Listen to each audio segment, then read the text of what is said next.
아멘. 네, 감사합니다. 우리 가까이 계신 분들과 한번 인사했으면 좋겠습니다. 한 주간도 고생 많으셨습니다. 잘 오셨습니다. 예, 예, 한 번 더 하죠. 옆자리에 앉게 돼서 영광입니다. 예, 옆자리에 앉게 돼서 영광입니다. 예, 요 말이 그렇게 좋으세요? 예, 네, 대답하시니 감사합니다. 예, 그래요. 우리 같이 서로 귀히 여기며 좀 사랑했으면 좋겠습니다. 이왕이면 자리도 좀 바꿔가면서 맨날 옆에 앉으신 분, 옆자리에 앉아서 영광입니다. 제가 자주 할게요. 네, 바꿔가면서 영광을 좀 누렸으면 좋겠습니다. 자, 오늘 무너진 성벽을 재건하라라는 제목으로 말씀을 잠깐 나누려고 합니다. 느헤미야 그러면 성벽, 재건 이런 것들과 관련해서 우리는 많이 들었을 것입니다. 조금 더 구체적으로 그렇지만 간단하게 살펴보고 우리에게 한번 적용해보는 시간을 가져보려고 합니다. 이스라엘 백성들이 바벨론에 의해서 멸망하게 되는 과정 속에 3번에 걸쳐서 포로로 끌려가는 일들이 있었습니다. 그리고 이제 바벨론이 망하고 바사라고 알려진 페르시아가 이제 바벨론을 정복하고 페르시아 제국이 됐습니다. 그리고 나서는 하나님께서 그들에게 감동을 주셔서 포로에서 유대 땅으로, 여러분 보시기에 페르시아에서 다시 예루살렘 쪽으로 갈 수 있게 해줬습니다. 그것도 3번에 걸쳐서 포로 귀환을 하게 되는데, 이것을 표로 잠깐 정리해보면 이렇게 정리할 수 있습니다. 1차, 2차, 3차에 걸쳤는데 1차는 대표적인 사람이 스룹바벨, 그가 뭘 목적으로? 고레스 왕이 가서 성전을 건축해라 명령을 받고 그 목적을 갖고 왔습니다. 그런데 이제 정권이 바뀌고 아닥사스다 왕이 올랐어요. 아닥사스다 7년째에 에스라를 통해서 하나님이 감동을 주시고 에스라에게 명령하셔서 돌아갈 수 있게 하십니다. 그래 가서 뭐하냐? 성전을 세웠으니까 이제 그 성전 안에서 율법을 잘 가르치고 그래라. 세월이 많이 흘렀지만 그렇게 하라 명령이 떨어졌습니다. 그리고 3차 기한 때에는 그 명령에 이어서 느헤미야가 우리가 알고 있는 대로 성을 쌓는 거예요. 한마디로 성을 쌓는 일에 힘을 다하기 위해서 목적을 갖고 귀환하게 됩니다. 그럼 요 3차 귀환이 또 이유가 있었습니다. 그거 뭐냐? 2차 귀환의 끝인데 2차 귀환 때 에스라가 율법 교육을 시키라라는 명령을 받고 왔죠. 제가 그림으로 표현해 봤습니다. 그런데 율법을 가르치려고 하는 그 에스라, 율법을 가르치기도 했지만 그가 또 다른 일도 했습니다. 율법과 행정을 잘 하려고 했는데 그러기 위해서는 뭐가 보장되어야 됐냐면 안전이 보장되어야 했습니다. 그래서 뭘 시도했다고요? 성벽 재건을 시도했습니다. 왜냐하면 옛날에는 나라가 졌다 이겼다는 뭘로 보고 판가름나요? 그 성이 무너졌느냐 함락되었느냐 이런 걸로 나라가 졌느냐 이겼느냐, 이게 전쟁의 성패를 다루거든요. 근데 지금 성이 없어요. 성벽이 없어요. 성전을 잘 지어놔도 소용이 없어요. 율법을 가르쳐도 소용이 없어요. 왜? 안전이 위협당하고 있으니까. 그런데 에스라 4장 9절 10절에 보니까 르움, 심세 이런 사람들을 중심으로 해서 9족속이 무려 이 9족속이 떼강도처럼 막 달려들어갔고 성벽 공사하는 것을 방해하면서 왕에게 고발했습니다. 왕이여, 이거 놔두면 안 됩니다. 왕에게 손해가 납니다. 요 손해라는 말에 민감했거든요. 그렇게 고발을 하니 에스라 4장 21절 22절에 보니까 성벽 공사를 멈추게 하고 왕의 조서를 기다리라 라고 아닥사스다 왕이 명령했습니다. 그러니까 이제 공식적으로 공사를 할 수 없게 됐던 것이죠. 의도는 안전 때문에 했는데 이 사람들이 뭐라고 그랬어요? 손해가 납니다. 왕에게 손해가 납니다. 그러니까 왕과 왕자들에게 왕실에 손해가 나는 일을 그냥 둘 수 없다. 그러니 공사를 멈추게 해라. 이렇게 해서 옛날 바벨론이 무너뜨렸던 그 성벽, 불타버렸던 성벽의 그 문짝들이 그대로 방치가 되어 있던 것입니다. 이 이야기를 느헤미야가 듣게 되고 그것을 그림으로 또 표현해 보면 이렇습니다. 한번 읽어보죠. 시작. 큰 환난을 당하고 능욕을 받으며 예루살렘 성은 허물어지고 성문은 불탔다. 이런 이야기를 듣는 거예요. 그리고 나니 느헤미야가 이제 하나님 앞에 엎드려 회개하며 기도합니다. 그리고 하나님의 응답이 있어서 아닥사스다 왕의 마음이 감동이 됐고 이제 3차 포로 귀환을 허락하게 되죠. 이 목적이 무엇이냐? 느헤미야가 정했어요. 왕이시여, 우리가 왕들의 명령을 따라서 귀환을 했었는데 지금 이렇게 불타버리고 무너져버리고 이것이 방치되어 있어서 안전이 위험합니다. 가서 성벽을 쌓고 오게 해주십시오. 그러니 왕이 그래, 갔다가 꼭 와야 된다. 예, 꼭 오겠습니다. 약속을 하고 예루살렘으로 귀환하게 됐던 것입니다. 목적이 뭐라고요? 성벽을 쌓는 일입니다. 성벽을 쌓는다는 말은 뭐예요? 성을 재건축하는 거예요. 그 목적으로 왔습니다. 그리고 그 목적을 이루기 위해 도착한 첫날 이 설레는 마음으로, 긴장되는 마음으로 남들 다 잘 때에 이 느헤미야는 잠을 잘 수가 없었습니다. 그래서 무너진 그 성벽을 따라 쭉 한 바퀴 돌아보는데 이게 말이 아니에요. 들었던 게 정말 실감 나더라고요. 그래서 가슴이 아픕니다. 그리고 날밤을 새고 다음날 아침 사람들을 불러 모아서 뭐라고 말하느냐? 느헤미야 2장 17절 읽어봅니다. 시작. 자, 예루살렘 성을 건축하여 다시 수치를 당하지 말자. 성을 건축하자. 성벽을 건축하는 것은 곧 성을 건축하는 거예요. 이렇게 말하니 느헤미야 2장 18절 백성들이 뭐라고 말하느냐 읽어봅니다. 시작. 일어나 건축하자 하고 모두 힘을 내어 이 선한 일을 하려 하매. 예루살렘을 건축하자. 그리고 그래, 건축하자. 힘을 다해서. 선한 일이래요. 왜 선한 일이에요? 하나님이 허락하셨으니까. 어떻게? 느헤미야가 사람들을 끌고 저 페르시아에서부터 다시 왔거든요. 그동안 성벽 쌓으려고 했었는데 13년 동안 이게 안 됐거든요.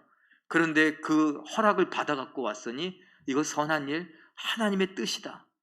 그것도 이렇게 이야기할 수 있었던 이유가 있었으니 느헤미야 2장 8절, 2장 18절 이어서 한번 읽어봅니다. 시작. 내 하나님의 선한 손이 나를 도우심으로 왕이 허락하고 하나님의 선한 손이 나를 도우신 일과 왕이 내게 이른 말씀을 전하였더니. 강조되는 건 뭐예요? 하나님의 선한 손이 나를 도우셨다라는 것입니다. 그러니 백성들이 그 이야기를 듣고 옳거니 이거 하나님의 뜻이구나. 하나님께서 허락하신 일이구나. 하나님께서 도와주시는 일이구나. 그래서 힘을 내서 성을 쌓는 일을 하자라고 하고 시작했습니다. 그런데 이게 잘 되어야 되잖아요. 하나님이 도와주시는데, 하나님의 선한 손이 도와주시는데 잘 되어야죠. 그런데 그게 그렇지만은 않더라고요.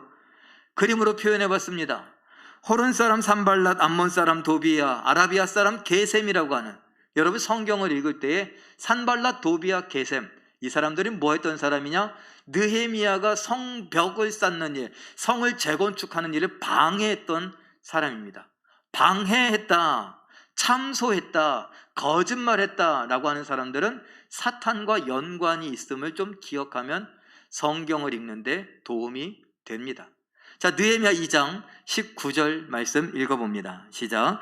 우리를 업신여기고 우리를 비웃어 이르되 너희가 하는 일이 무엇이냐? 너희가 왕을 배반하고자 하느냐? 지금 뭐라고 했어요? 왕을 배반하고자 하느냐? 열심히 일하려고 하는 느헤미야와 이 백성들을 어떻게 해요? 업신여기고 비웃었어요. 조롱합니다. 그러면서 하는 말이 너희가 왕을 배반하려고 하느냐? 이 말은요, 너희가 대역죄를 지으려고 하느냐라는 말과 같습니다. 여러분이 가끔 사극을 보시거나 할 때에 조선시대만 해도 대역죄라고 하는 것이 그냥 그런 죄입니까? 정말 이것은 어마어마한 죄입니다. 큰 죄입니다. 그래서 어떻게 해요? 사족을 멸한다 라고 하잖아요. 그게 뭐예요? 여러분, 나와 나의 가족뿐만 아니라 지인들까지 다 죽입니다. 친척을 다 죽입니다. 일가와 친척을 죽입니다. 몇 족이요? 4족을. 그러면 그 아래 자손들까지 있는 사람 4대를 다 죽여 말합니다. 다시 말하면요, 씨를 말리는 거예요. 완전히 죽여버리는 거예요. 그런 말을 지금 하는 거예요. 네가 왕을 배반하려고 하느냐? 왕에게 대적하려고 하느냐? 대역죄를 지으려고 하느냐? 이런 어마무시한 말, 끔찍한 말을 하면서, 이게 지금 사실입니까? 아니잖아요. 지금 성벽 세우는 일 누가 허락한 일이에요? 왕이 허락한 일이에요. 왕에게 허락을 받아갖고 왔는데 그 왕이 허락해준 일을 하고 있는데 이런 말을 하고 있는 것입니다. 뿐만 아니라 느헤미야 4장 1절도 한번 읽어봅니다. 시작. 크게 분노하여 비웃으며 조롱의 말을 하니라. 막 분노하며 조롱함 섞이는 말을 합니다.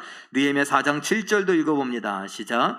심히 분노하여 가서 치고 그곳을 소란하게 하자. 4장 11절도 읽어봅니다. 시작. 그들을 기습해서 모조리 죽이고 공사를 그치게 하자. 예, 결국은 이거예요. 조롱의 말을 하기도 하고 그 사람들을 가서 괴롭히고 공격해서 소란스럽게 일을 만드는, 막 시끄럽게 만드는 거예요. 그 일이 됩니까? 일에 집중할 수 없게 만드는 것이죠. 그리고 죽여서 나중에 어떻게 하자? 결국은 공사를 방해하자. 공사를 못하게 하자. 느헤미야가 여기에 온 목적을 못 이루게 하자. 이것이 산발랏, 도비야, 게셈이라고 사단을 상징하는 사람들이 지금 했던 것입니다. 이런 것을 볼 때 여러분 생각할 만한 대사가 있습니다. 뭐냐 하면, 자, 저기 꿈꾸는 자가 오는도다. 우리가 저를 죽이면 저가 꾼 꿈이 어찌 되는지 한번 보자. 이 대사를 생각해야 돼요. 그거 누가 했던 말이에요? 요셉의 형들이 했던 말입니다. 요셉의 형들이 지금 뭐 한 거예요? 요셉을 죽이려고. 그런데 요셉을 죽이려고 하는 계획은 누가 세운 거예요? 형들이 세웠다기보다 배후에 사탄이 세운 거라고요. 하나님의 뜻을 대적하고 하나님의 꿈을 허물어뜨리려고 하는 자들. 그리고 지금 산발랏, 도비야, 게셈이 똑같은 일을 하고 있습니다. 이에 대하여서 느헤미야가 인간적인 방법으로 어떤 것들을 했던가, 대비하고 대응했던가. 느헤미야 4장 14절 전반부 한번 읽어봅니다. 시작. 두려워하지 말고 지극히 크시고 두려우신 주를 기억하라. 이 사람들을 두려워하지 말고 두려워할 자를 두려워하라. 우리의 몸만 죽일 수 있는 자들을 두려워하지 말고 우리의 몸과 영혼까지도 멸할 수 있는 자를 두려워하라. 하나님을 두려워하라. 하나님을 기억해라. 느헤미야 4장 14절 후반부 읽습니다. 시작. 너희 형제와 자녀와 아내와 집을 위하여 싸우라. 우리가 위협을 당하느냐? 싸우자. 싸워본 적이 없어요. 그런데 싸우자. 왜? 4장 20절 믿는 구석이 있죠. 읽어봅니다. 시작. 우리 하나님이 우리를 위하여 싸우시리라. 내가 여기까지 올 수 있었던 것, 그리고 공사를 시작할 수 있었던 것, 하나님의 선한 손이 우리를 돕고 계시니 그 선한 손이 우리를 위하여 싸우실 것이다. 그러니 우리가 가서 싸우자. 하나님이 도와 이기게 할 것이다. 싸워본 적도 없고 잘 싸울 수도 없다. 우리는 무기도 충분하지 않다. 그러나 하나님이 도와주시니 이길 수 있다 라는 것입니다. 여기까지만 봐도 지금 느헤미야는 그야말로 첩첩산중입니다. 내우외환이라고 할 만한 일들이 있습니다. 이것도 그림으로 제가 한번 표현해 봤습니다. 느헤미야가 있는데 외부의 대적들이 계속해서 방해 공작을 합니다. 어떻게든지 이 공사를, 자기의 사명을 못 감당하게 하려고 망치려고 합니다. 그래서 어떻게 하느냐? 한 손엔 무기, 한 손엔 연장. 잘 생각해 보세요. 두 손으로 일해도 부족한 판인데 한 손에는 무기를 들고 지켜야 돼요. 한 손으로 일해야 돼요. 좋아요. 오른손잡이가 될 사람은 왼손으로 무기를 들고 오른손으로 일을 합니다. 이게 제대로 될까요? 안 되죠. 사람들은 이렇게 개인적으로 이러지만 또 무리를 봤을 때도 그렇습니다. 느헤미야가 말합니다. 너희에게 무리가 있느냐 가족들이 있느냐 이걸 둘로 나뉘어라. 한쪽은 파수하고 경비를 서라. 한쪽은 일을 해라. 같이 힘을 모아서 일을 해야 되는데 한쪽은 지켜야 되고 한쪽은 공사를 해야 되고 이게 나뉘잖아요. 그러니 얼마나 힘들겠어요. 일이 제대로 되겠냐고요. 그런데 이것만이 있는 게 아니라 내부에서 원망이 터져 나옵니다. 이 원망은 뭐냐? 아니 우리 유대인끼리 돈을 빌려주고 돈을 받는데 이자를 높이 친 거예요. 고리대금한 거예요. 그러니까 노예로 막 팔려가요. 느헤미야가 말합니다. 아니, 하나님께서 우리를 힘들게 우리를 다시 포로에서 귀환시켰는데 우리끼리 또 팔아넘기고 포로가 되냐? 이게 무슨 일이냐? 이자 받지 말아라, 이렇게 말합니다. 그런가 하면 또 매수된 예언자가 있습니다. 느헤미야를 찾아와서 느헤미야가 그를 찾아갑니다. 왜 안 보입니까? 내가 하나님의 음성을 들었는데 하나님께서 당신 위험하니까 성전에 숨어 있으라고 합니다. 근데 그 성전에 산발랏 도비아가 숨어 있었어요. 성전으로 들어가면 어떻게 하려고? 죽이려고. 그런데 거기에서 혹시나 죽이려고 했던 계획이 수포로 돌아가고 망치면 어떻게 돼요? 누가 거기에 숨어 있었어요? 느헤미야가 숨어 들어온 것을 소문 내버리는 거예요. 그러면 어찌 되겠습니까? 알고 보니 산발랏 도비아에게 돈 먹었어요. 뇌물을 받고 거짓말로 하나님이 성전에 숨으라고 하십니다 라고 했던 거죠. 느헤미야가 그게 말이 됩니까? 나 혼자 살자고 그러면 되겠습니까? 그래서 거절했기에 망정이지, 안 그랬으면 낭패를 볼 뻔했죠. 이러한 일들 어떻게 하느냐? 왜 이런 일들이 계속하느냐? 우리 다시 한번 그림으로 느헤미야 6장 2절 읽어봅니다. 시작. 서로 만나자 하니 실상은 나를 해하고자 함이라. 무려 10번이나 만나자고 했던, 일을 못하게 하고 10번이나 만나자고 했는데 만났으면 죽었어요. 근데 계속 거절했습니다. 느헤미야 6장 9절 읽어봅니다. 시작. 우리를 두렵게 하고자 하여 결국은 공사가 멈추리라 하니라. 군대를 끌어모아서 전쟁을 일으키려고 합니다. 저들을 다 죽이자. 그러다 보면 저들이 지쳐서 결국은 공사를 못하게 되리라. 6장 13절도 읽어봅니다. 시작. 나를 두렵게 하고 범죄하게 하여 비방하려 함이라.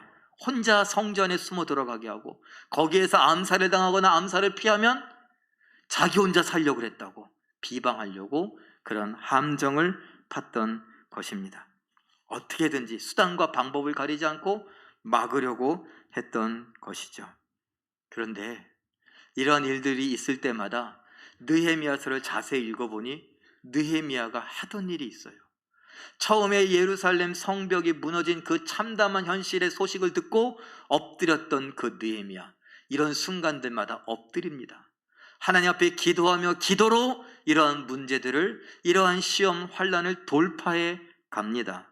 느헤미야 4장 5절 말씀 읽어봅니다. 시작. 그들의 악을 덮어두지 마시며 죄를 도말 용서하지 마옵소서. 저들을 용서하지 마옵소서. 하나님 앞에 기도합니다. 느헤미야 6장 9절 읽어봅니다. 시작. 이제 내 손을 힘있게 하옵소서. 아까 그랬죠? 군대가 몰려와서 죽이려고 하고 막 그럴 때 저들이 피곤할 거다. 왜요? 한 사람을 보면 한 사람 한쪽 손엔 무기를 들고 한쪽 손으로만 일하니까. 또 한 가족을 보면 자기 맡은 일을 함께 다 하는 것이 아니라 반은 경비를 서야 되고 반은 일을 해야 됐으니까 온전히 일을 하지 못해요. 밤엔 반은 자고 반은 일어나서 지켜야 됐으니까. 그래서 피곤해요. 피곤하고 지치게 하니 공사를 멈추리라. 아니 하나님, 우리 손에 힘을 주시옵소서. 지치지 않게 하옵소서. 느헤미야 6장 14절 읽어봅니다. 시작. 나를 두렵게 하고자 한 자들의 소행을 기억하옵소서. 사실 여러분들, 하나님, 저들이 이렇게 행하는 것들 다 보시고 기억해 주십시오. 용서하지 마옵소서. 같은 맥락이죠. 사실 따지고 보면 느헤미야가 기도를 4번 합니다. 근데 하나는 자기를 위한 기도였어요. 뭐냐? 아까 사람들이 고리대금하고 있을 때, 그것 때문에 내적인 우환이 있을 때, 힘든 고민이 있을 때, 그때 말합니다. 나는 총독으로 여기에 왔습니다. 나는 관리고 총독입니다. 그런데 나는 무려 12년 동안 한 번도 나는 녹을 받지 않았습니다. 사례를, 생활비를 받지 않았습니다. 그리고 하나님 앞에 이야기합니다. 하나님, 내가 이 백성들을 위하여 한 일을 알고 계시지 않습니까? 보시옵소서, 기억하옵소서, 그리고 나에게 은혜를 베풀어 주시옵소서. 이 사람들을 위하여 내가 내 생활비 받지 않겠습니다. 그러나 하나님이 나를 책임져 주시고 하나님이 나에게 은혜를 베풀어 주옵소서. 이렇게 하나님 앞에 그때그때마다 기도하며 문제들을 돌파해 나가는 이 느헤미야. 그래서 결과가 어떻게 됐느냐? 느헤미야 6장 15절 16절 오늘 본문과 같습니다. 읽어보죠. 시작. 성벽 역사가 52일 만인 엘루럴 25일에 끝남에 우리의 모든 대적과 주위에 있는 이방 족속들이 이를 듣고 다 두려워하여 크게 낙담하였으니 그들이 우리 하나님께서 이 역사를 이루신 것을 알미니라. 아니, 그렇게 방해를 했는데 개인적으로는 한 손은 무기를 들고 한 손은 연장을 들고 한 손으로만 일을 해야 되는 이런 불편함, 가족으로 보면 함께 한 가족이 다 일을 하는 것이 아니라 반은 경비를 쓰고 반은 일을 해야 되는, 이렇게 나뉘게 되는 상황, 피곤하고 지쳐있는 상황인데도 불구하고 52일 만에 각자의 처소에서 자기 집이 맡은, 자기 사람들이 맡은 일들을 막 감당해 가니 벽에 올라가고 막 옆으로 와서 만나는 거예요. 서로 다 만나요. 느헤미야를 읽을 때에 한번 여러분들이 유심히 봐야 될 부분은, 공사할 때 다음은 어느 집이, 그 다음은 어느 집이 계속 연결되어지는 일이 동시에 하고 있었다는 거예요. 에베소서에 보면 함께 지어져 가느니라 라고 하는 말씀이 연결이 되는 것처럼, 우리가 막 각자 맡겨진 사명, 직분 이런 것들을 감당해 갈 때에 우리가 잘 세워져 가는 교회 되겠죠. 바로 지금 예루살렘 성이 그렇게 완성되는데 기적적으로 최단기간 52일 만에 완성이 됩니다. 방해했는데, 못하게 했는데, 협박했는데, 모함했는데, 거짓말했는데, 함정을 팠는데, 그래서 하나님이 하신 걸 안 거예요. 이란 유대인들도 하나님이 도우셨다는 걸 알고, 그들을 대적했던 산발락, 도비야, 게셈 같은 사람들, 그리고 많은 군대들이 야, 하나님이 이런 일을 하시는구나 놀란 거죠. 그래서 두려웠어요. 기가 꺾이고 두렵습니다. 왜요? 느헤미야가 했던 기도가 있죠. 저들의 한 일을 용서하지 마옵소서. 저들의 한 일을 보시옵소서. 그럼 어떻게 해요? 살아계신 하나님이 보여주셨는데. 그러니 어떻게 하면 좋은가? 그들은 기가 꺾인 채 낙담을 하고 두려워하며 하나님이 하신 일을 알 수밖에, 인정할 수밖에 없었습니다. 우리도 이 땅을 살아갑니다. 우리도 하나님께서 보내신 이유, 사명, 목적, 직분 이런 것들이 있습니다. 그런데 그건 언제 주셨냐? 성경을 보니 창세 전부터. 우리는 이해할 수 없어요. 저는 이제 50여 년, 이제 막 50년 살았습니다. 그런데 제가 태어났던 1년째 이런 생각도 안 나요. 너무 오래전이에요. 아니 10년 전의 일도 잘 생각이 안 납니다. 여러분 어떻습니까? 기억력 좋으신 분은 언제적까지 생각이 나십니까? 근데 최근에 어떤 일은 잊어버리신 거 있습니까? 그리고 내일 일은 여러분 아십니까? 좋아요.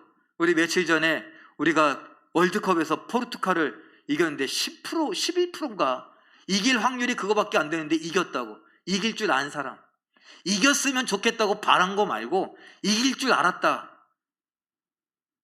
없을 겁니다. 그러면 얘기해 보세요. 화요일 날인가 새벽에 브라질하고 16강전에 붙는다고 하는데 이건 이길 겁니까 질 겁니까? 아시는 분? 몰라요. 하나님은요 알아요. 하나님은 시간이라고 하는 게 그게 뭔데? 이러시는 분입니다. 왜요? 시간에 매이지 않아요. 그래서 제가 여러분에게 말씀드린 대로 제가 태어나는 순간부터 죽는 순간까지 하나님은 한순간에 보십니다.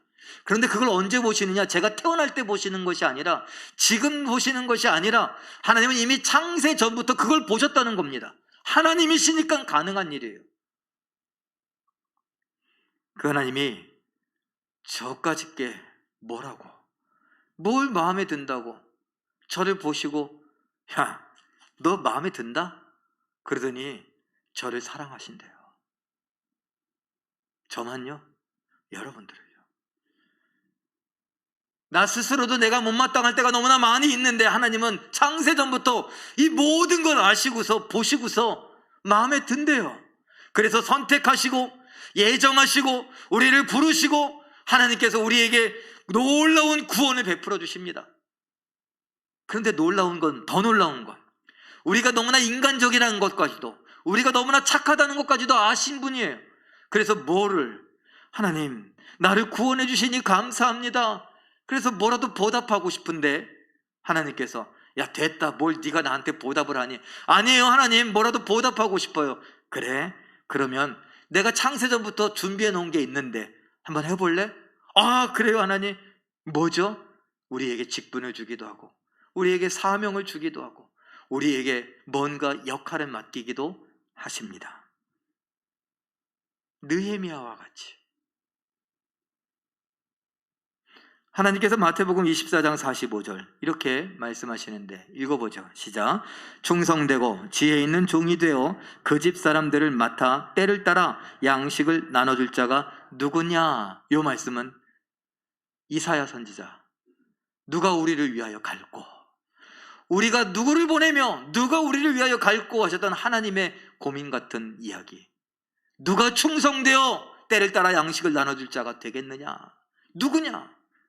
그런데 하나님이 디모데전서 1장 12절에 답을 줍니다. 읽어보죠. 시작.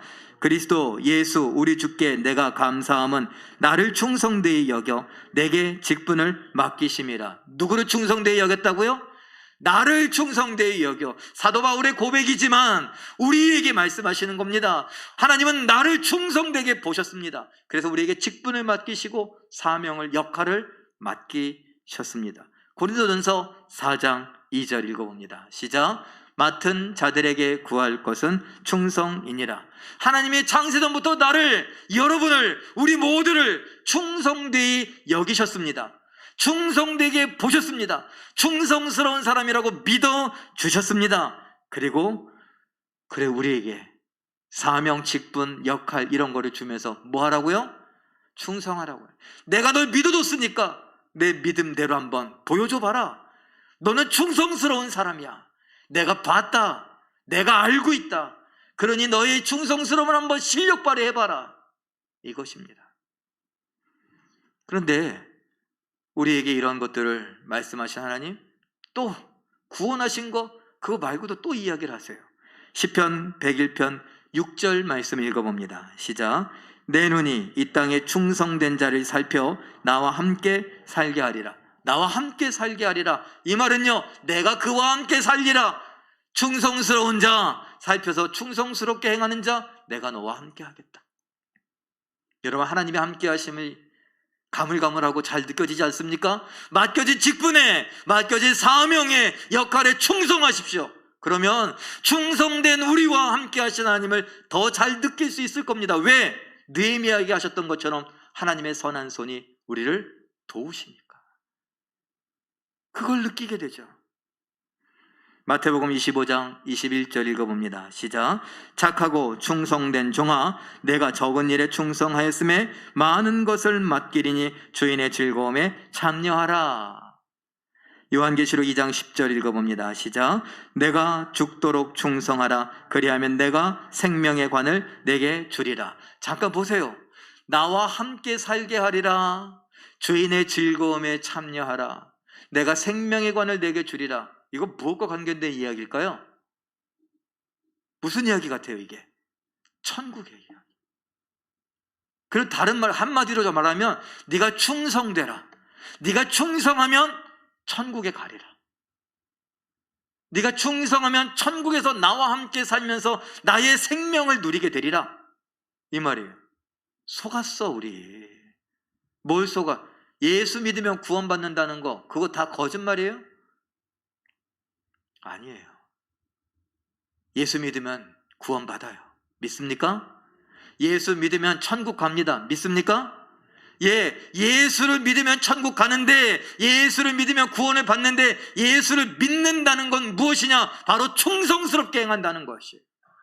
여러분, 놀랍게도 믿음이란 단어와 충성이란 단어가 똑같습니다. 우리는 믿음 따로 행동 따로 이렇게 생각합니다. 믿음 따로 충성스러운 삶 따로 생각합니다. 그러나 아니에요. 똑같습니다. 같은 단어를 씁니다. 믿는 자는 충성스러운 자예요. 하나님 우리에게 말씀하세요. 네가 나를 따르려느냐? 예, 따르고 싶습니다. 따른다는 건 뭡니까? 믿는다는 거예요. 믿고 싶습니다. 그래? 그렇다면 자기를 부인하고 자기 십자가를 지고 나를 따라야 하느니라. 자기를 부인하고 자기 십자가를 지고 예수님을 믿어야 된다라고 말합니다. 네가 나와 함께 천국에 가고자 하느냐? 네, 천국 가고 싶습니다. 예수님과 함께. 그러면 내가 너희에게 행한 것처럼 가장 낮은 종이 되어서 섬기는 자가 되고 발을 닦아 주어야 하리라. 허드렛 일을 하란 말이에요. 섬기는 자가 되어서 뒤치다꺼리 하라는 거예요. 앞장서 대장 되기를 바라지 말고 뒤치다꺼리 하면서 허드렛 일 하면서 섬기랍니다.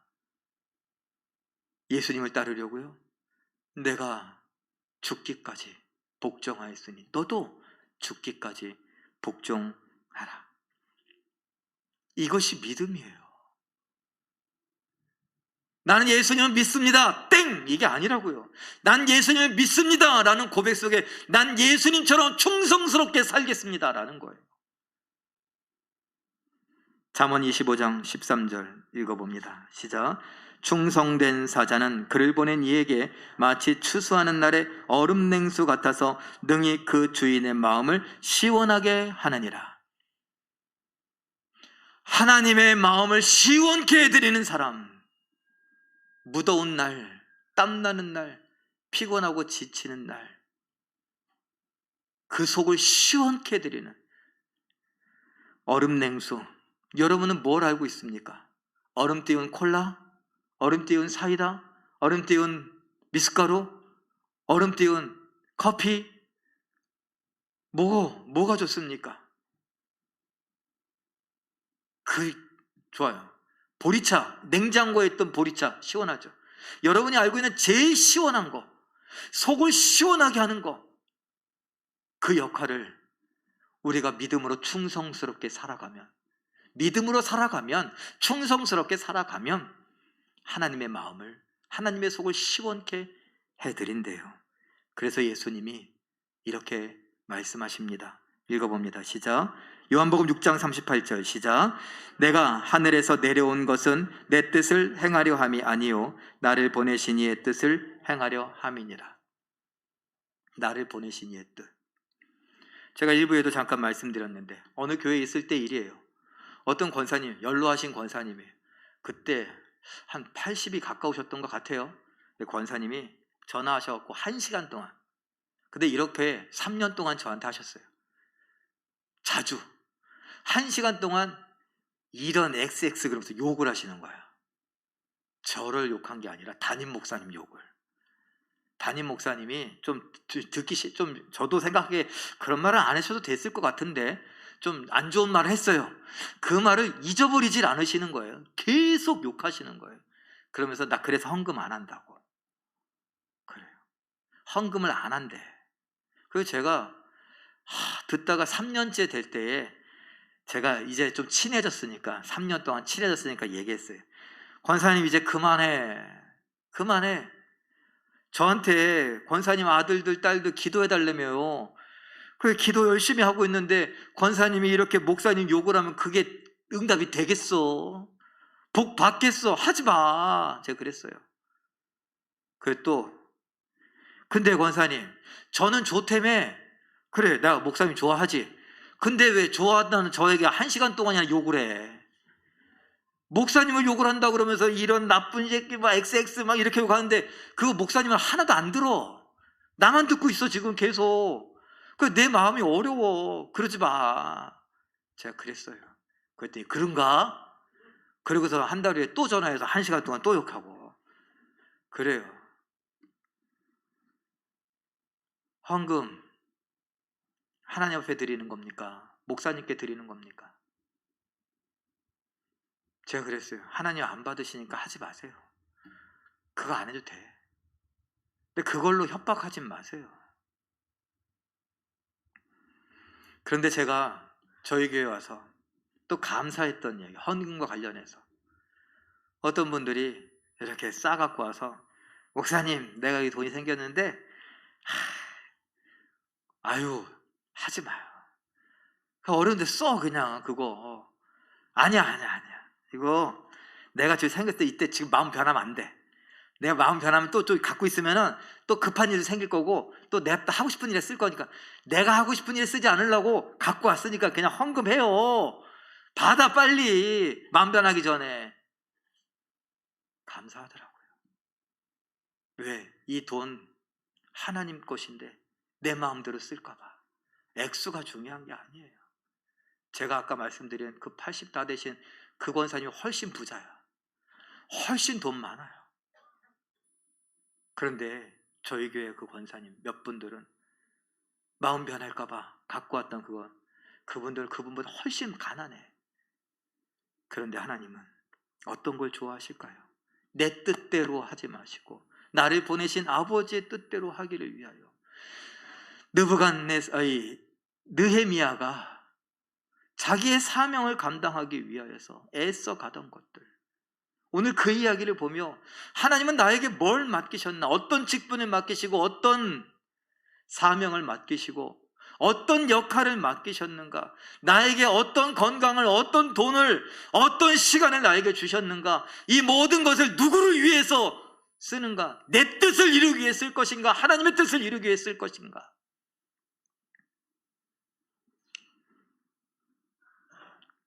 죽기까지 복종하셨던 예수님을 따라가던 사도 바울, 이렇게 말합니다. 사도행전 20장 24절 읽어봅니다. 시작. 내가 달려갈 길과 주 예수께 받은 사명 곧 하나님의 은혜의 복음을 증언하는 일을 마치려 하면은 나의 생명조차 조금도 귀한 것으로 여기지 아니하노라. 아멘.